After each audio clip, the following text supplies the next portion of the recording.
According to a statistic released by the U.S. Environmental Protection Agency in 2017, landscape irrigation is estimated to account for 1/3 of all residential water use, totaling about 9 billion gallons every day. I'm not here to say your flower garden is terrible for the plant. However, we do live in 2020, and there are other ways to satisfy your green thumb. Hydroponics is one of those ways. It's an alternative to traditional farming where instead of in soil, plants are rooted into a nutrient-rich water.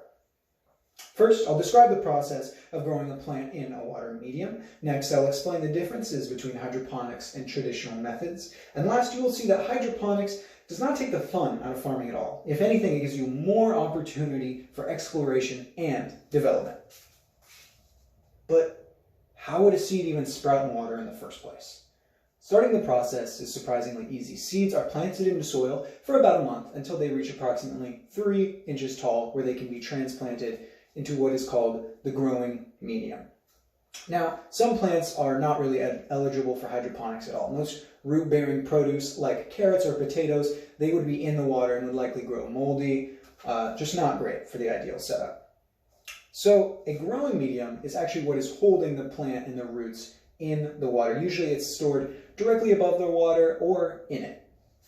For my personal setup, I used ceramic balls. I felt that they could be reused and they seemed durable. I've also heard of people using cocoa fiber, as well as perlite and pea gravel. Basically anything that won't be washed away in the water, will allow oxygen and water to reach your roots, and won't get moldy.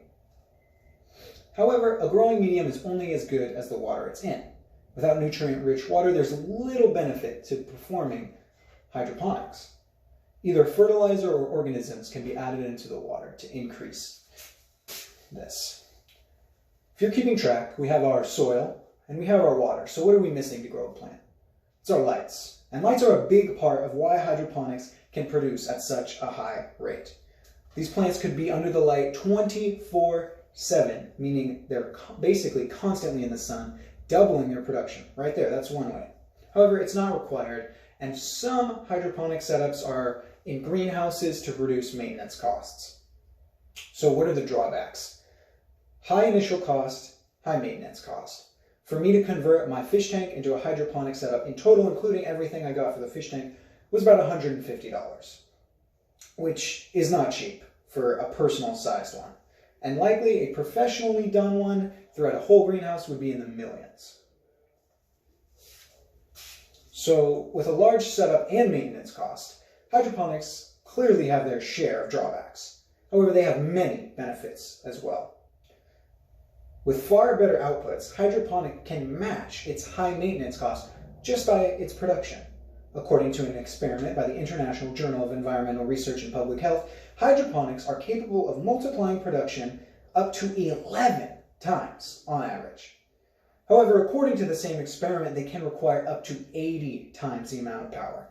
It is worth noting in this experiment they had lights running 24/7 and the water constantly being recirculated, neither of which is essential to your hydroponic setup. While setup and operating costs are great, this gives hydroponics a much higher value in areas where land is more valuable than perhaps water or power. As the technology advances and the industry grows, the costs will likely continue to go down as the systems become simpler and as more people become experienced in how to install them. As of now, the installer can basically name their price because they have very little competition that could tell them to lower it. Every option has its drawbacks, and hydroponics' large upfront and maintenance cost can scare people off. Although, in the young industry, there are a few ideas to offset these. When you compare traditional farms with hydroponics, it's difficult to justify the advantages of hydroponics, because they often go beyond the parameters measured in traditional farms. So, to end, I will be explaining a few. Hydroponics integrates easily with sustainable design, specifically for heat retention. Since water loses heat slower than air, it can help regulate the interior temperature of your house, keeping you cooler in the summer and warmer in the winter. Hydroponics do especially well when they're paired with sustainable electronic producers like a windmill or a solar panel, as this would again decrease your maintenance cost.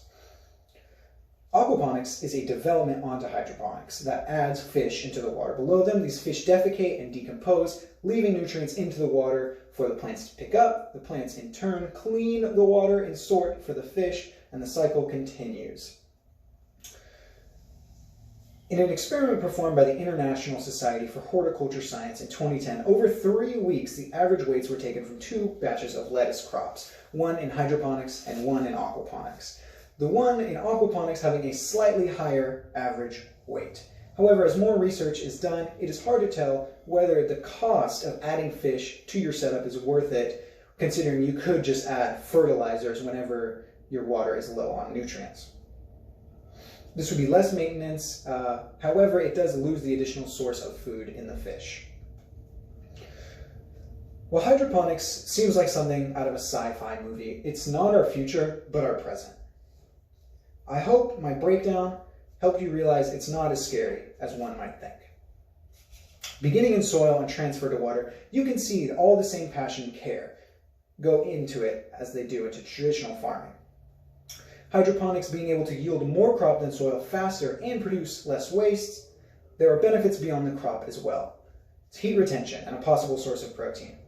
As our population continues to grow, food demands will be higher and higher, and it will be difficult to meet them. I hope that in my presentation, you learned at least one of the ways these needs will be met in our future. Thank you.